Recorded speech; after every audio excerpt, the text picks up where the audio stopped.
Bismillahirrahmanirrahim. Assalamualaikum warahmatullahi wabarakatuh. Selamat pagi anak-anakku sekalian, apa kabar?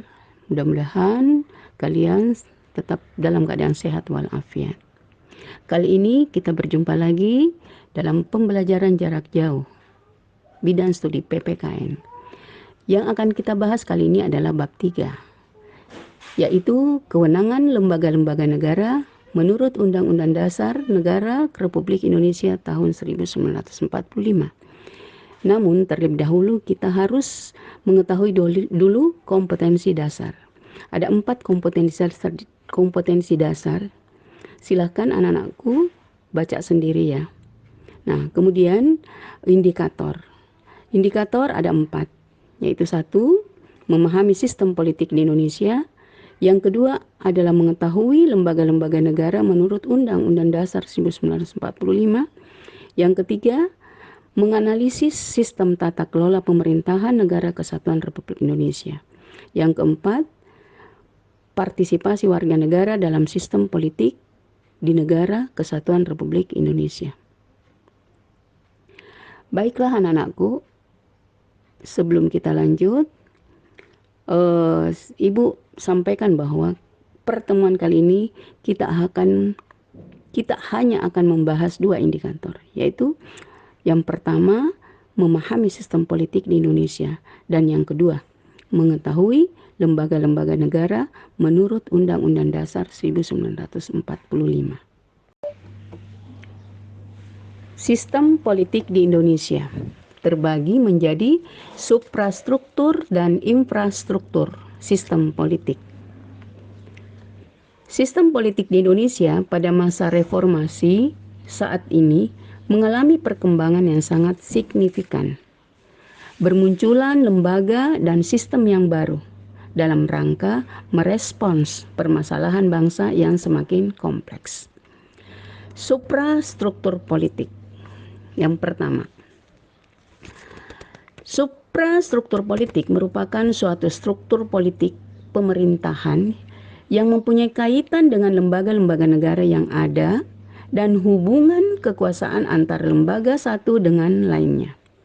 Suprastruktur suatu negara dapat diketahui dari undang-undang dasarnya dan peraturan perundangan yang berlaku. Suprastruktur negara Republik Indonesia berdasarkan pada Undang-Undang Dasar 1945.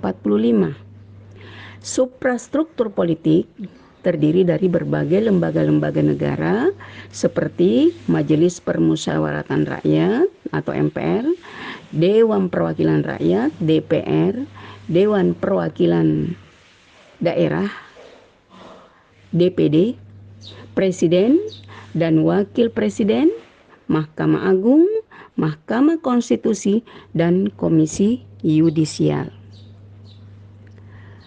Berikut pengertian sistem politik.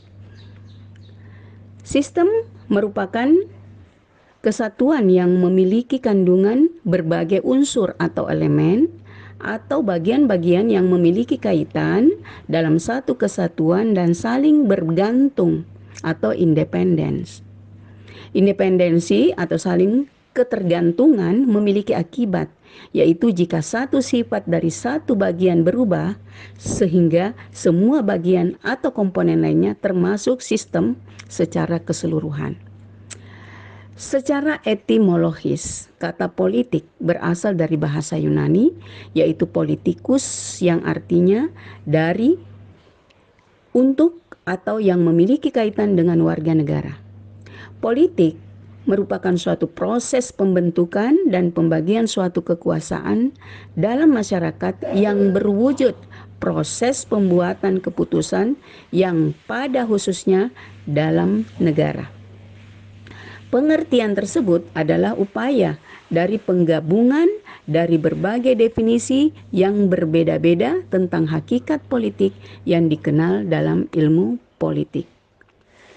Pengertian sistem politik.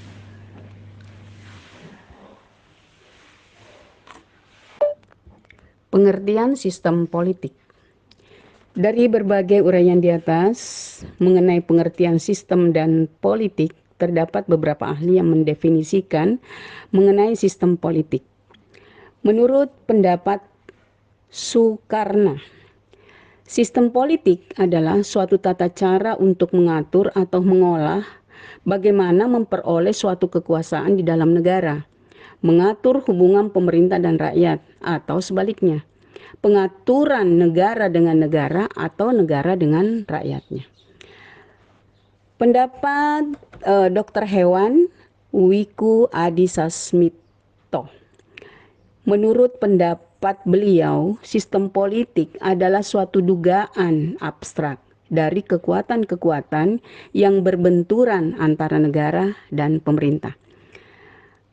Berikut pendapat Rusadi Kantaprawira bahwa sistem politik itu adalah mekanisme atau tata cara seperangkat fungsi atau peranan dalam struktur politik dengan berhubungan satu sama lain dan menunjukkan suatu proses yang langgeng. Kita lanjutkan fungsi-fungsi politik. Fungsi politik yaitu sebagai berikut. 1. Fungsi sosialisasi politik. 2. Fungsi rekrutmen. 3. Fungsi komunikasi politik. Dan 4. Fungsi stratifikasi. Selanjutnya, ciri umum sistem politik. Secara umum, ciri-ciri sistem politik antara lain 1. Memiliki tujuan. 2. Mempunyai komponen-komponen. 3. Setiap komponen memiliki fungsi-fungsi yang berbeda. 4. Adanya interaksi antara komponen satu dengan yang lainnya. 5. Adanya mekanisme kerja, pengaturan struktur kerja dalam sistem politik. 6. Adanya kekuasaan untuk mengatur komponen dalam sistem atau di luar sistem. Setiap komponen memiliki kekuasaan, namun tingkatannya berbeda-beda. Yang ketujuh, adanya kebudayaan politik. Terdapat prinsip-prinsip dan pemikiran sebagai tolak ukur dalam pengembangan sistem tersebut. Infrastruktur politik. Infrastruktur politik adalah lembaga politik atau mesin politik non-formal yang berperan secara tidak langsung dalam pengambilan kebijakan-kebijakan politik yang diambil oleh suprastruktur politik.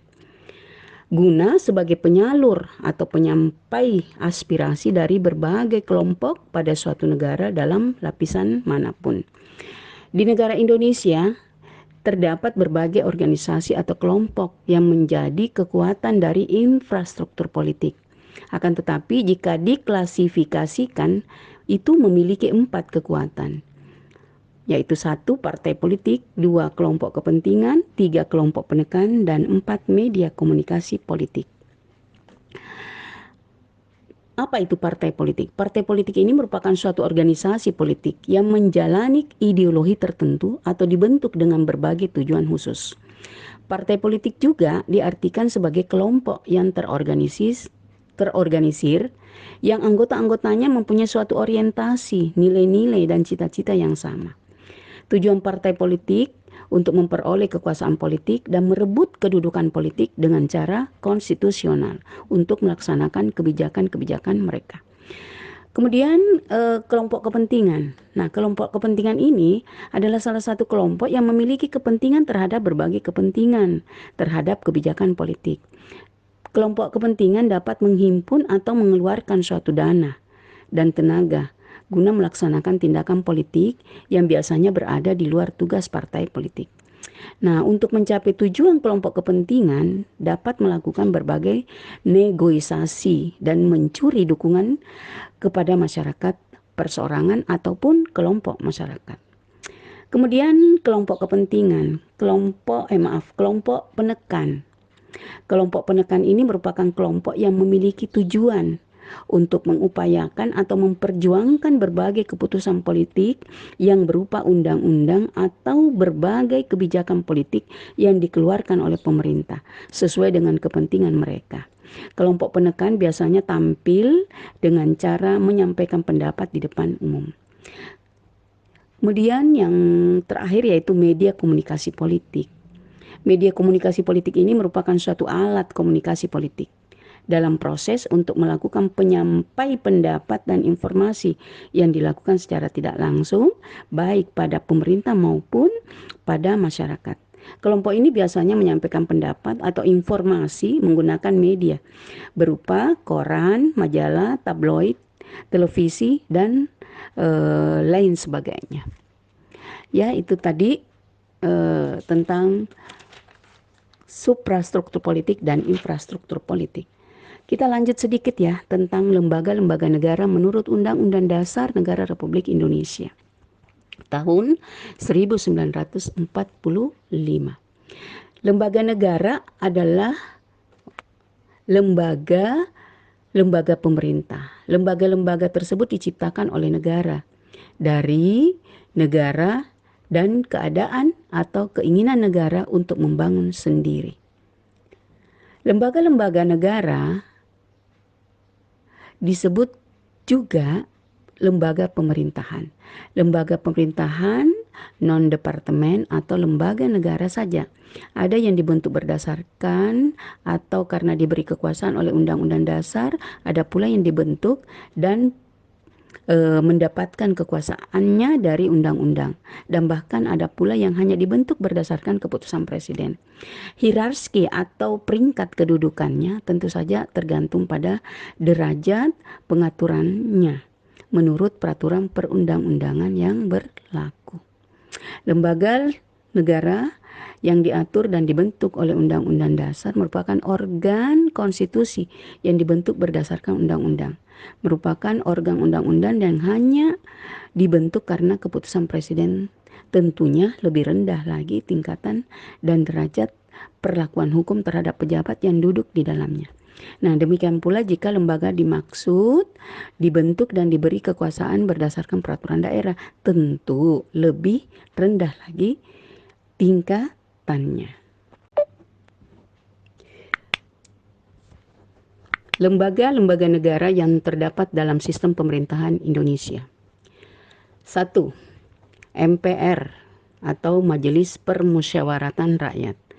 Menurut pasal 2 ayat 1 Undang-Undang Dasar Negara Republik Indonesia tahun 1945, MPR sebagai lembaga kedaulatan rakyat terdiri atas anggota DPR dan anggota DPD yang dipilih melalui pemilihan umum.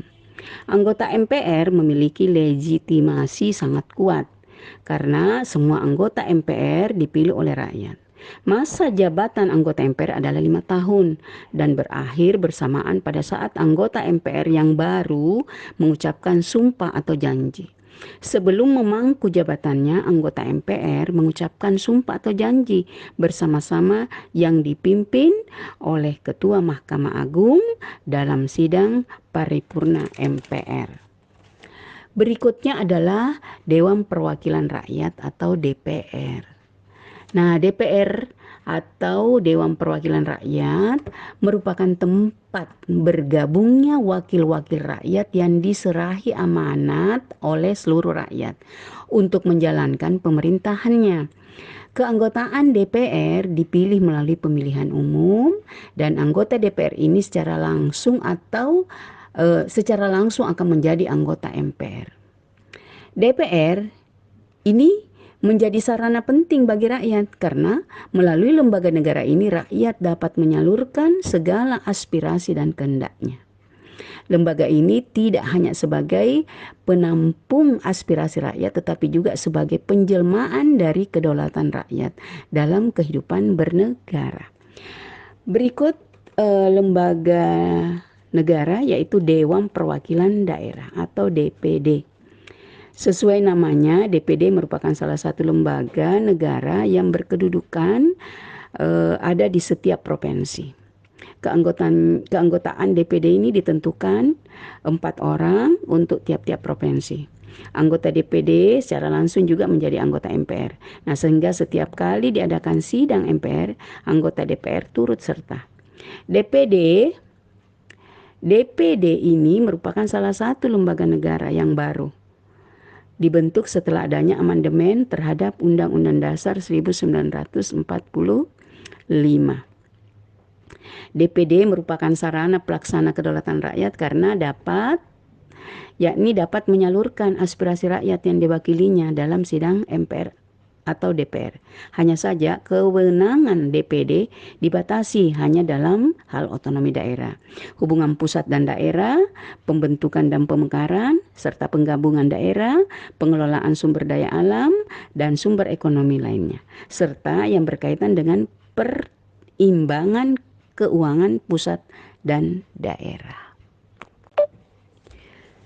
Berikutnya, lembaga presiden. Negara Indonesia menganut sistem pemerintahan presidensil. Oleh karena itu, presiden juga memegang peranan yang sangat penting dalam pemerintahan. Selain sebagai kepala negara, presiden juga sebagai kepala pemerintahan. Adapun fungsi yang dijalankan oleh presiden antara lain fungsi legislatif. Fungsi legislatif karena presiden berwenang dalam mengajukan rancangan undang-undang bersama-sama dengan DPR. Kemudian fungsi yang dijalankan oleh presiden yaitu eksekutif. Karena presiden memegang kekuasaan untuk menyelenggarakan pemerintahan yang dibantu oleh wakil presiden dan beberapa menteri. Selanjutnya, lembaga Mahkamah Agung. Mahkamah Agung ialah lembaga tinggi negara pemegang kekuasaan yudikatif dan kekuasaan kehakiman. Kekuasaan kehakiman dilaksanakan oleh Mahkamah Agung beserta lembaga-lembaga peradilan yang berada di bawahnya, yaitu peradilan umum, peradilan agama, peradilan militer, peradilan tata usaha negara, dan Mahkamah Konstitusi. Ketentuan mengenai Mahkamah Agung tercantum dalam bab 9, terutama pasal 24 dan pasal 24A. Berikutnya adalah Mahkamah Konstitusi. Jadi lembaga Mahkamah Konstitusi ini adalah lembaga baru setelah adanya perubahan Undang-Undang Dasar Negara Republik Indonesia tahun 1945. Mahkamah Konstitusi merupakan salah satu lembaga negara yang melakukan kekuasaan kehakiman untuk menyelenggarakan peradilan guna menegakkan hukum dan keadilan. Mahkamah Konstitusi berkedudukan di ibu kota negara. Mahkamah Konstitusi mempunyai 9 orang anggota hakim konstitusi yang ditetapkan dengan keputusan presiden. Susunan Mahkamah Konstitusi terdiri atas seorang ketua merangkap anggota, seorang wakil ketua merangkap anggota, dan 7 orang anggota hakim konstitusi. Ketua dan wakil ketua dipilih dari dan oleh hakim konstitusi untuk masa jabatan selama 5 tahun. Kemudian hakim konstitusi adalah pejabat negara sesuai dengan pasal 24C Undang-Undang Dasar Negara Republik Indonesia tahun 1945.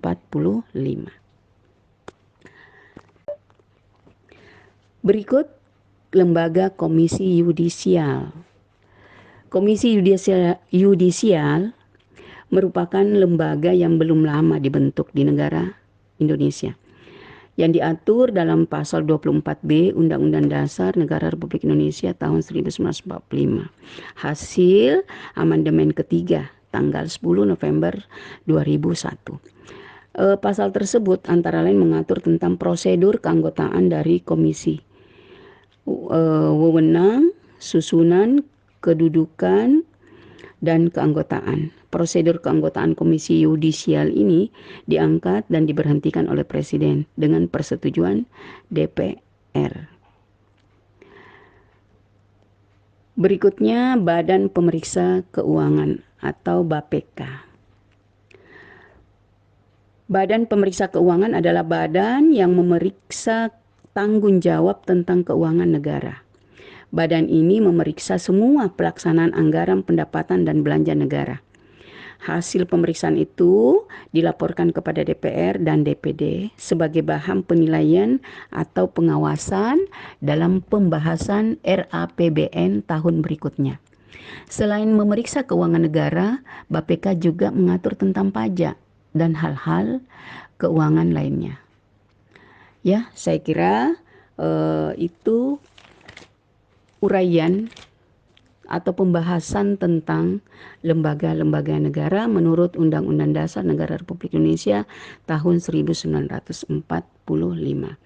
Silahkan disimak, kemudian dipahami, dan selanjutnya akan diberi tugas.